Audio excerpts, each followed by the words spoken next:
तो लास्ट में सतगुरु शब्द महिमा पुस्तक जो गुरुदेव भगवान ने छपवाई है, लास्ट में गुरुदेव भगवान की महिमा करेंगे एक शब्द के साथ में।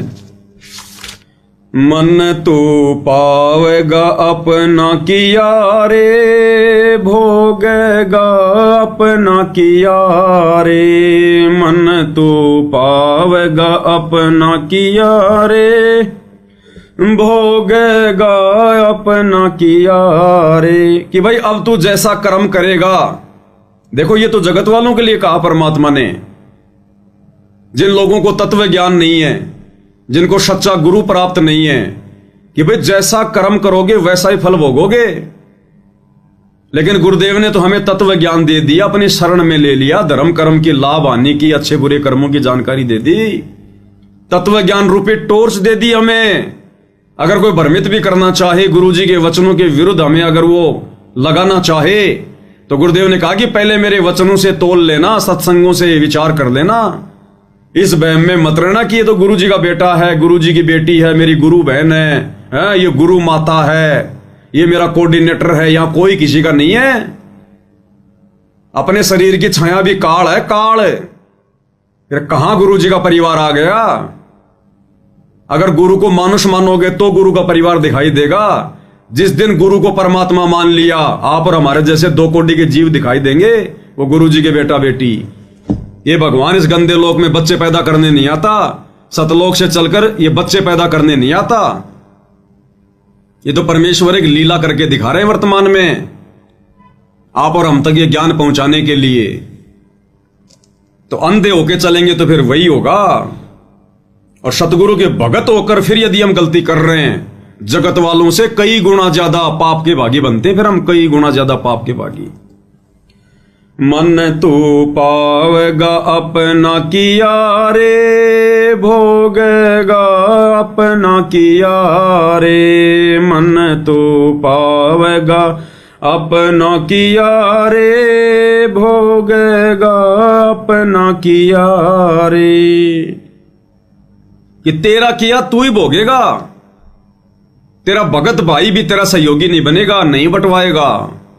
खुद के कर्म खुद ने भोगने पड़ेंगे। इसलिए गुरुजी कहते हैं सोच समझ के चलना चाहिए। आज जो तुम इन कुपात्रों को ज्योति पाठ और दान का पैसा दे रहे हो, इन कुपात्रों के पीछे, आश्रम वालों के पीछे अंधे होके चल रहे हो, गुरुजी के सत्संगों पर जरा भी तुम लोग विचार नहीं कर रहे, तो गुरुदेव भगवान कह रहे हैं अंत में तुम्हारा किया तुम भोगोगे, और मैनेजमेंट वाले अपना किया वो खुद भोगेंगे। एक दूसरे के वो कर्म नहीं बंटवा सकते। राजा राम की कार उलंगी, सीता लंक मंझारे। राजा राम की कार उलंगी, सीता लंक मंझारे। सेतु बंध्या जब से ना उतरी, चढ़ गए पद में 18। मन तो पावेगा अपना किया रे, भोगेगा अपना किया रे। मन तो पावेगा अपना किया रे, भोगेगा अपना किया रे। उदाहरण देकर समझा रहे हैं गुरुदेव भगवान। राजा राम की कार उलंगी, सीता लंक मजारे। सीता ने मर्यादा तोड़ी थी। जब काल रूपी रावण ने छलबल किया उसका अपहरण करने के लिए, रावण ने अपने मामा मारीच को सोने का हिरण मृग बना दिया और खुद एक साधु का वेश धारण करके छलबल से सीता का हरण करने के लिए आया। रामचंद्र जी तो उधर भग गए हिरण के पीछे, वो नहीं जा रहे थे, लेकिन सीता जिद की पक्की थी, नहीं मानी। कहते ना कि त्रिया हट और बाल हट, इनके आगे झुकना पड़ता है माता पिता को। तो श्री रामचंद्र जी को अपनी पत्नी के हट के आगे झुकना पड़ा, क्योंकि रामचंद्र जी को तत्व ज्ञान नहीं था। अगर वर्तमान का कोई भगत होता तो 2 मिनट में कह देता भगवान तने जो करना कर, तेरे लिए मैं मेरी मर्यादा तोड़ूंगा क्या? मैं मूर्ख हूं क्या? सोने का भी कोई हिरण होता है क्या? ये तो कोई माया है, माया। लेकिन उसको तत्व ज्ञान नहीं था भाई, और उसके सिर पे काल बैठा था। इसलिए सोने के हिरण के पीछे दौड़ लगा दी। अब हम जिसको सीता माता कह के जिसकी पूजा किया करते थे, वो अपने पति की भी बात नहीं माना करती थी, अपने पति की भी बात। वो पतिव्रता भी नहीं थी ढंग से। पतिव्रता केवल वो ही नहीं होती जो अपने पति के अलावा किसी और से शारीरिक संबंध ना बनाए। वो स्त्री भी पतिव्रता नहीं होती जो छोटी छोटी बातों पे घर में झगड़ा रखे, लड़ाई रखे, सास ससुर के साथ में, अपने पति के साथ में, अपनी पत्नी अपने पति की बातों को ना माने। उन बातों को जो जायज हो, नाजायज बातें तो ठुकरा देनी चाहिए, चाहे कोई भी हो। तो जिसको हम माता सीता कह के आरती उतारा करते थे, उनके मंदिरों में जाके भगवान माना करते थे, अपने पति की भी बात नहीं माना करती थी। और श्री रामचंद्र जी फिर लक्ष्मण जी को छोड़ के चले गए कि भैया तू ध्यान रखना यहां पर, मुझे तो कोई छलबल रखता है, कोई माया लगती है। क्योंकि ये अवतार पुरुष हैं, इनको भी आभास होता है, पूर्ण ज्ञान नहीं होता कि मैं अवतार हूं, मैं विष्णु हूं, ये है वो नहीं। जैसे द्रौपदी, वो दुर्गा का क्या थी, अंश, लेकिन वो दुर्गा वाला ज्ञान नहीं था उस द्रौपदी को। तो थोड़ा बहुत इनको महसूस जरूर होता है, क्योंकि ऊपर के लोगों से, आम व्यक्तियों से ज्यादा शक्ति संपन्न होके आते हैं। तो श्री रामचंद्र जी ने कहा कि मुझे कोई छलबल लगता है, कोई माया लगती है राक्षसों की, और तू यहां रहना सीता के पास में, ध्यान रखना, ये नहीं मानने वाली है, नहीं तो फिर शाम को फिर खाना नहीं मिलेगा अपने को आज। तो रामचंद्र जी तो चले गए, पीछे से लक्ष्मण जी। अब उधर से वो माया थी, काल का जाल था। श्री रामचंद्र जी की आवाज में उधर से आवाज निकाली, आकाशवाणी हुई, हाय भाई मर गया, हाय भाई मर गया। अब देखो भाई और बहनों, ये एआई तो आजकल आई है जो किसी की भी आवाज की टू कॉपी कर देती है। अब बताओ, त्रेता युग में भी एआई थी? आकाशवाणी श्री रामचंद्र जी की आवाज में हुई, बिना मोबाइलों के, बिना एआई के। ये आध्यात्मिक विज्ञान के आगे, ये वर्तमान की भौतिक विज्ञान, ये वैज्ञानिक परमात्मा से थोड़ी बहुत लेके ये प्रेरणा, और ये टीवी, रेडियो, इंटरनेट, मोबाइल बना लिया, अपने आप को भगवान समझ बैठे। त्रेता में कहां थी तुम्हारी एआई, कहां थी तुम्हारी विज्ञान? आध्यात्मिक विज्ञान के आगे 0/0 है ये वर्तमान की विज्ञान, 0। आकाशवाणी हुई श्री रामचंद्र जी की आवाज में, और सीता घबरा गई कि तेरे भाई पे संकट आ गया, तू जा तेरे भाई को बचाने। अब ये दुनिया वालों ने शिक्षा लेनी चाहिए। अरे दुनिया जिस श्री रामचंद्र जी को सर्वशक्तिमान मान के, तीनों लोगों का स्वामी मान के, भगवान मान के पूज रही है, वो सीता को भी उस राम पे विश्वास नहीं था कि वो 1-2 राक्षसों का भी सामना कर लेगा। जब सुनी आवाज, हाय भाई मर गया, हाय भाई मर गया, तो सीता घबरा गई और कह रही है, जा तेरा भाई संकट में है, श्री राम संकट में है। अरे राम ही संकट में आ गया तो फिर काहे का राम है फिर वो? फिर भक्तों का क्या संकट निवारण करेगा जब खुद ही संकट में आ गया? तो ये अध्यात्म से भाई और बहनों समझ में आएंगी सारी बातें। दुनिया विचार नहीं कर सकती बिना सतगुरु के, बिना उनके तत्व ज्ञान के। दुनिया चले ना श्री राम के बिना, और राम जी चले ना हनुमान के बिना। राम जी तो वहां कर रहे, हाय भाई मर गया, हाय भाई मर गया, और सीता को विश्वास नहीं हो रहा। उसने सोच लिया मर सकता है, कोई बड़ी बात नहीं है।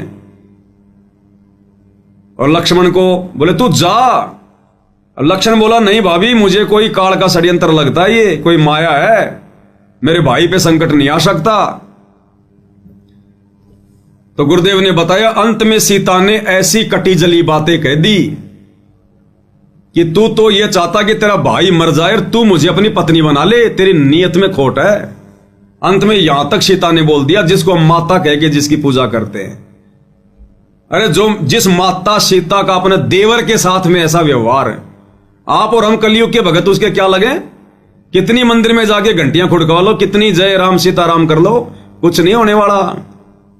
जो अपने देवर के साथ में ऐसा व्यवहार कर सकती है, अपने देवर के ऊपर भी शंका व्यक्त कर सकती है, वो लक्ष्मण जिसने 14 साल तक अपनी पत्नी को त्याग कर अपने भैया और भाभी की सुरक्षा के लिए उनके साथ में रहा, अंत में उसको यह फल मिला तो ये फल मिलता है जगत की गुलामी का।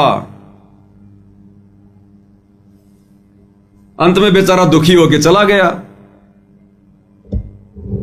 लेकिन जाने से पहले एक रेखा खींच गया सीता के चारों तरफ, कोई मंत्र बोल के। उसको लक्ष्मण रेखा तो आप और हम बोलते हैं, असल में वो कोई सिद्धि थी जो मंत्र बोल के एक रेखा खींच दी। उसने नहीं कहा था कि मैंने लक्ष्मण रेखा खींच दी, वो तो हम कह रहे हैं क्योंकि लक्ष्मण ने खींची थी इसलिए हमने उसको लक्ष्मण रेखा का नाम दे दिया। और रेखा का नाम नहीं था लक्ष्मण रेखा, लक्ष्मण ने खींची इसलिए हम लोग बोलने लग गए। वो तो उसने कोई अपना कोई जंत्र मंत्र बोल के, जो भी उसके पास में कोई सिद्धि थी, उसने वो रेखा खींच दी और बोला इससे बाहर मत जाना और हमारे पे इतना तो रहम कर देना तू देवी। अब जो भाई जो पहले ही मर्यादा में नहीं है, अपने पति के साथ में जिद करके उसे भेज दिया, अपने देवर को उल्टी सीधी बातें बोल के उसको निकाल दिया, अब वो कहां लक्ष्मण रेखा में रहने वाली थी। इतने में उधर से रावण आ गए, भिक्षाम दे माई भिक्षाम दे माई, साधु का रूप बना के, संत का रूप बना के आटा मांगने के लिए। तो सीता ने कहा कि महाराज जी आ जाओ, अंदर ले जाओ। तो जैसे रावण अंदर होने लगा प्रवेश, तो गुरुदेव ने बताया कि ऐसे उसमें आग की लपटें निकली। रावण घबरा गया कि ये तो कोई मंत्रित रेखा है। फिर रावण ने दूसरा जो है वो तरीका अपनाया, उसको डराया। इसी प्रकार भाई और बहनों, गुरुदेव ने हमें जो भक्ति दे दी, जो मर्यादा दे दी, जो मंत्र दे दी, अगर मर्यादा में रह के जाप करेंगे, ये हमारे को नुकसान नहीं पहुंचा सकता। ये काल, और ये काल आता फिर कि इन्होंने मेरी भक्ति कैसे छोड़ दी, मेरी पूजा पाठ इन्होंने कैसे छोड़ दी। और जब ये हमारे पास आता है तो परमात्मा ने रक्षा कवच बना रखा होता है भगत के घर के, भगत के चारों तरफ। और इस काल को टक्कर लगती है, फिर ये देखता कि भाई जरूर इसने किसी परम संत की शरण ग्रहण कर ली। अब अंदर तो आ नहीं सकता, नुकसान तो ये हमें दे नहीं सकता वैसे, जब तक मर्यादा में रहेंगे। फिर ये काल क्या करेगा, ये रावण की तरह हमें डराएगा। हमारे रिश्तेदार, किसी का पति, किसी की पत्नी, समाज वाले जहां काम धंधा करते हैं वो, फिर वो हमें डराएंगे काल प्रेरणा से। काल उनके माध्यम से हमारी मर्यादा तो डुबाएगा। जैसे उसके बाद में रावण ने सीता को फिर डरा धमका के, उसके मन में डर पैदा करके कि मैं श्राप दे दूंगा तेरे को, साधु संत अगर घर से बिना भिक्षा लिए जाएंगे तो अनर्थ हो जाएगा, मैं श्राप दे दूंगा। इसी प्रकार ये काला पर हमें फिर डरवाएगा, और तेरे ये नुकसान हो जाएगा, तेरे एक ही बेटा है, कल को वो मर गया तो क्या फलना दिखना। और भक्ति तो हम भी करते हैं, काहे के नियम, काहे की इतनी मर्यादा, किसी का खाना भी नहीं, किसी की ब्याह शादी में भी नहीं। फिर ये डराएगा हमें रावण की तरह। डर गया, वो मर गया। अब सीता डर गई कि सच में कहीं कोई श्राप ना दे दे। अब गुरुदेव ने बताया कि उस नादान ने विचार नहीं किया। अगर ये इतना बड़ा साधु संत महात्मा होता, इसके पास इतनी सिद्धि होती, तो लक्ष्मण रेखा को पार करके ना जाता। जिससे एक छोटी सी रेखा भी पार नहीं हो रही, उसके डराने से तू क्यों डर रही है, तेरा क्या बिगाड़ देगा वो। लेकिन वो डर गई, कोई तत्व ज्ञान तो था नहीं, और उसने वो लक्ष्मण रेखा पार कर दी, ये सोचकर कि साधु महात्मा ही तो है, क्या फर्क पड़ेगा, अभी जाके आटा दे के आ जाती हूं। और 12 साल लग गए फिर उसको आने में, 12 साल।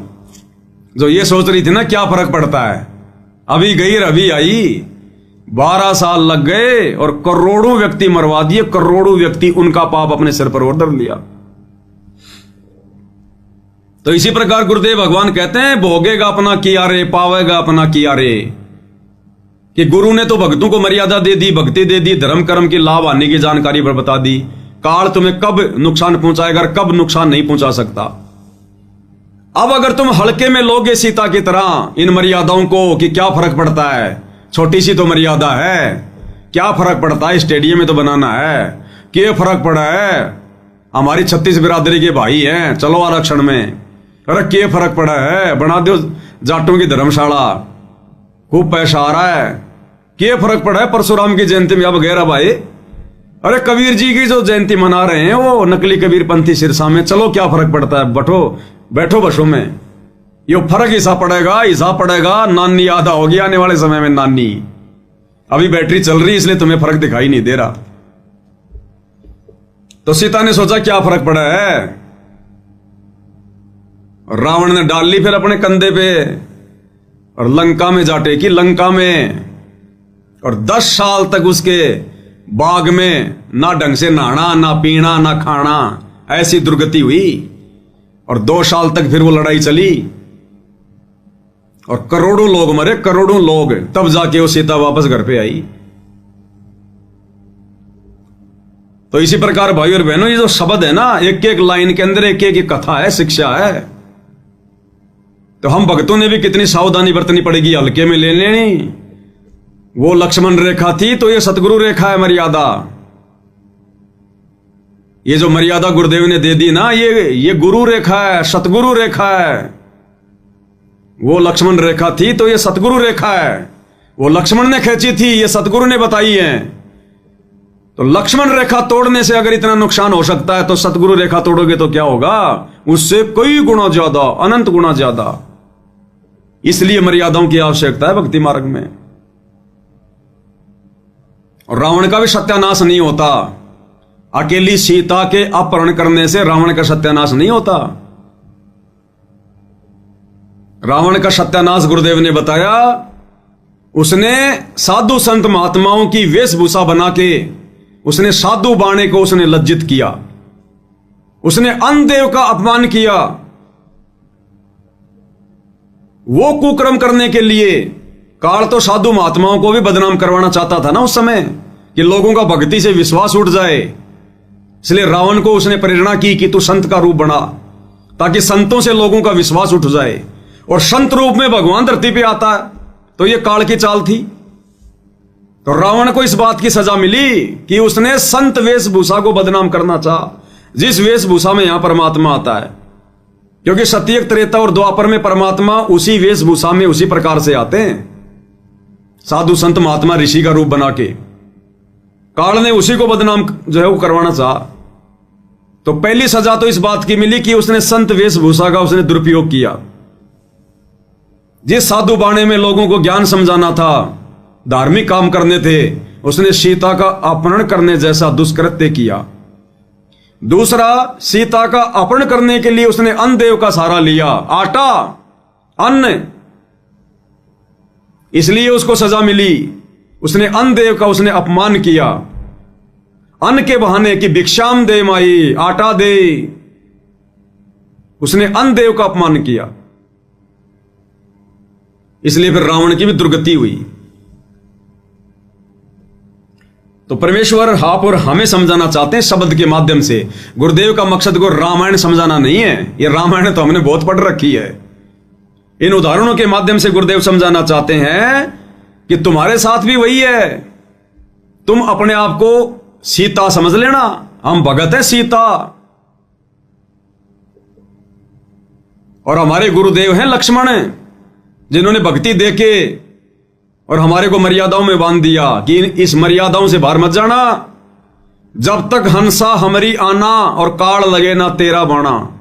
लक्ष्मण ने भी ये कहा था, भाभी जब तक इस रेखा के अंदर रहेगी तेरे ऊपर कोई आपत्ति नहीं आएगी।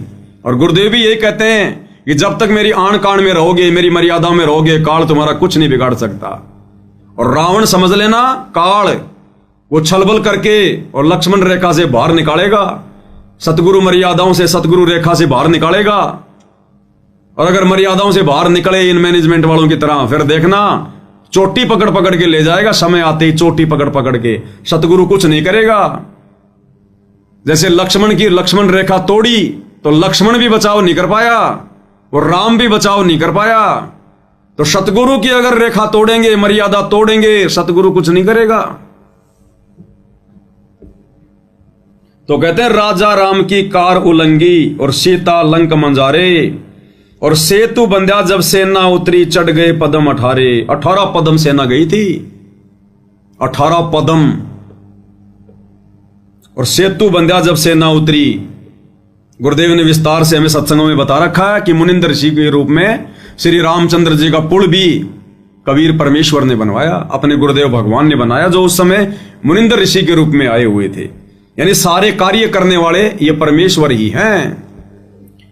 मन तू पावेगा अपना किया रे, भोगेगा अपना किया रे।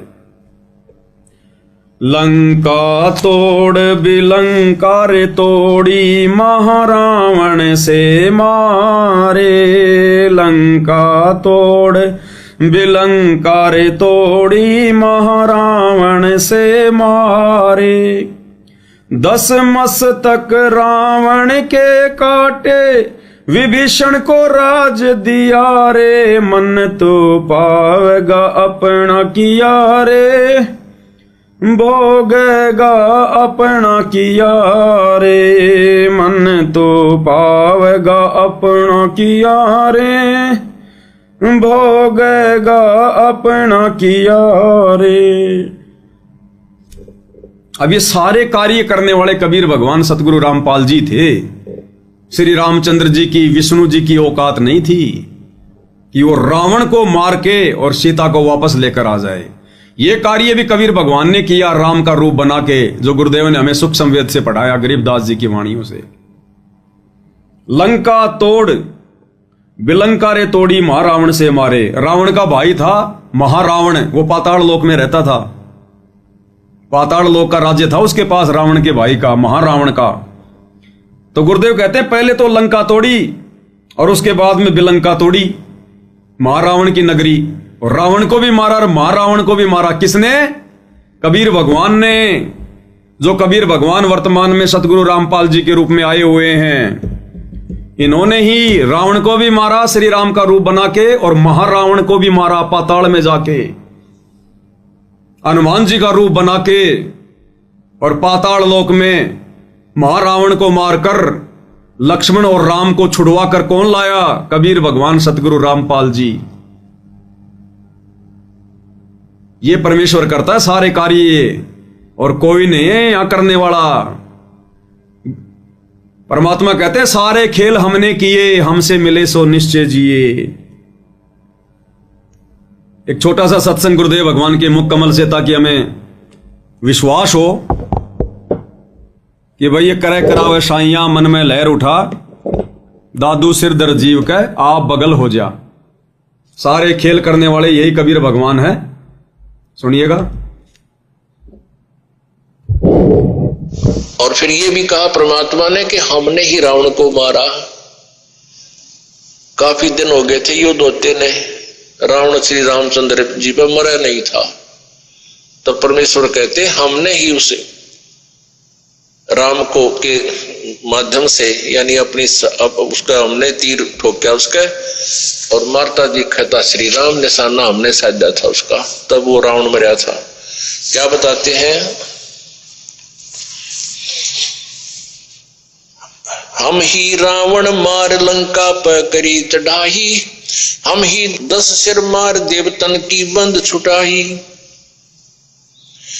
हम ही राम रहीम करीम पूर्ण करतारा, हम ही बांधे सेतु चढ़े संग पद्म 18। हमने ही उस सेतु यानी पुल को हमने ही बांधा था अपनी शक्ति से। तो क्या कह रहे परमात्मा? सेतु बंधा जब सेना उतरी और चढ़ गए पदम 18।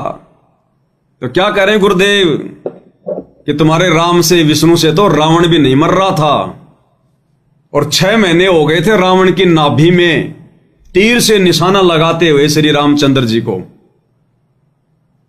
और रावण इतना बड़ा उपराक्रमी था, अपनी नाभि में तीर नहीं लगने दे रहा था।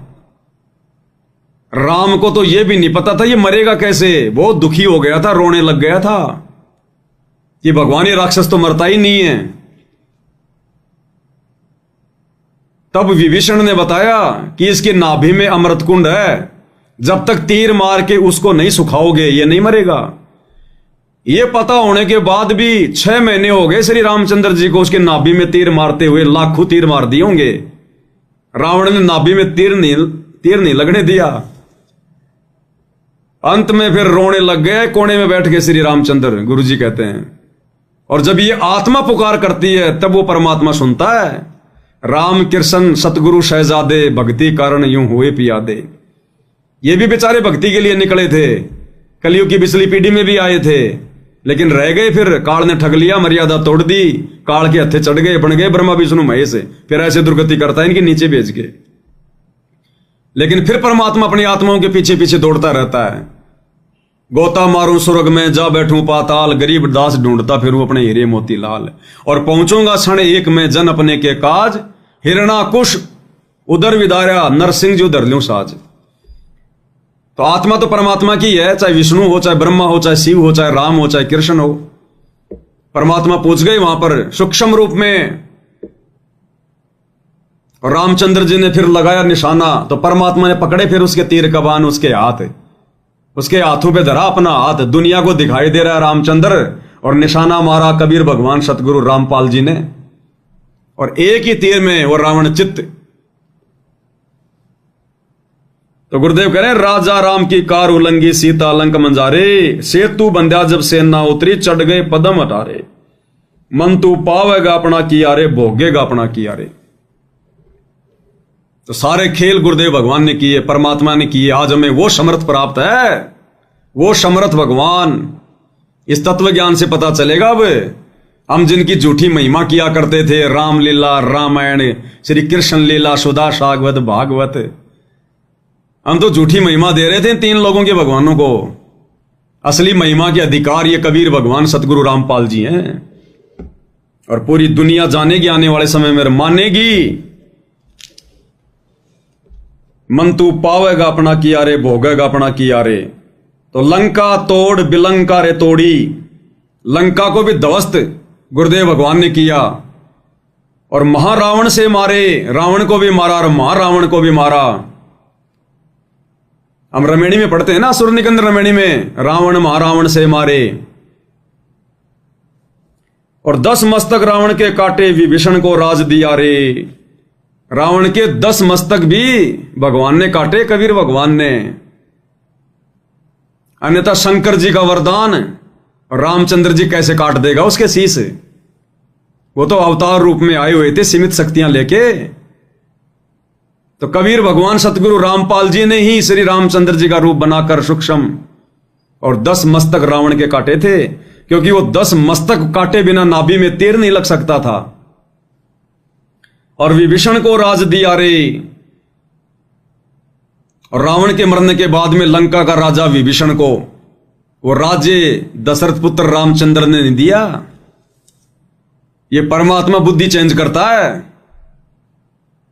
वो राज भी कबीर भगवान ने दिया, सतगुरु रामपाल जी ने, क्योंकि त्रेता युग में जब भगवान मुनिंद्र ऋषि के रूप में आए हुए थे और लंका में जाके राजा जो है वो चंद्र विजय भाट को अपनी शरण में लिया, उसके परिवार को अपनी शरण में लिया। और चंद्र विजय भाट की जो पत्नी थी वो मंदोदरी की नौकरानी थी, उसका मनोरंजन किया करती थी। तो मंदोदरी को भी जब ये ज्ञान समझने को मिला तो मंदोदरी ने भी मुनिंद्र ऋषि रूप में आए हुए कबीर भगवान सतगुरु रामपाल जी से उपदेश ले लिया था। और मंदोदरी के कहने से फिर विभीषण ने भी ले लिया था। क्योंकि भाइयों और बहनों, लंका में तो कोई श्री राम का नाम भी नहीं जानता था। और हम लोग सुना करते थे कि जब सीता जी की खोज करने के लिए हनुमान लंका में गया तो वो देख रहा था जा जाके एक जगह, जब वो ऊपर से जा रहा था तो देखा कि नीचे कोई राम राम राम राम कर रहा है, कोई राम राम कर रहा है। उसने हनुमान बड़ा चिंतित हुआ कि लंका में तो कोई राम का नाम भी नहीं जानता, राम है कौन, कहां का है, और राम का नाम कौन ले रहा है यहां।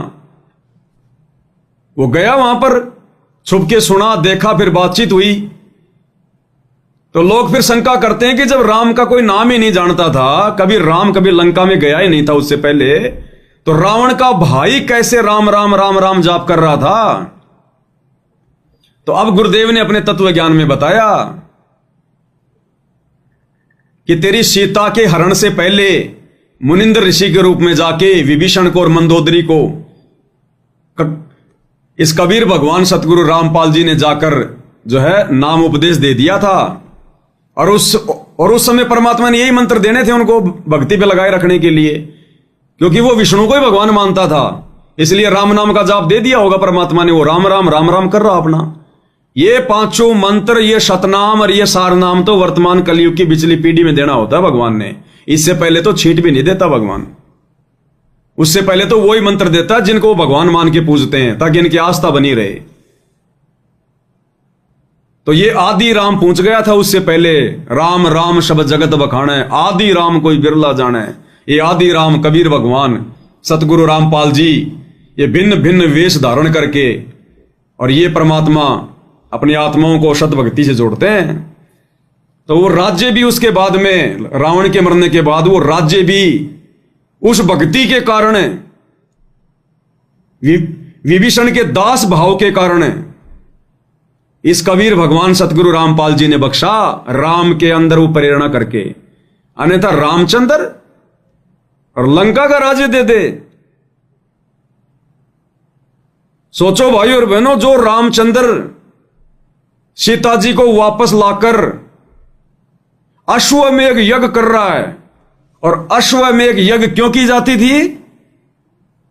सभी लोगों को अपने अंडर में करने के लिए। अगर कोई रामचंद्र की अधीनता स्वीकार नहीं करता है तो ये घोड़ा पकड़ ले, युद्ध करना पड़ेगा, इसीलिए तो छोड़ा था। तो राजाओं के अंदर तो ये इच्छा होती है एक दूसरे के ऊपर आक्रमण करके उनका राज्य छीनना, अपना वो प्रभुत्व कायम करना। और उधर तो रावण मर गया, लंका उसके कब्जे में आ गई, पूरा देश उसके कब्जे में आ गया। वो छोड़ने वाला था?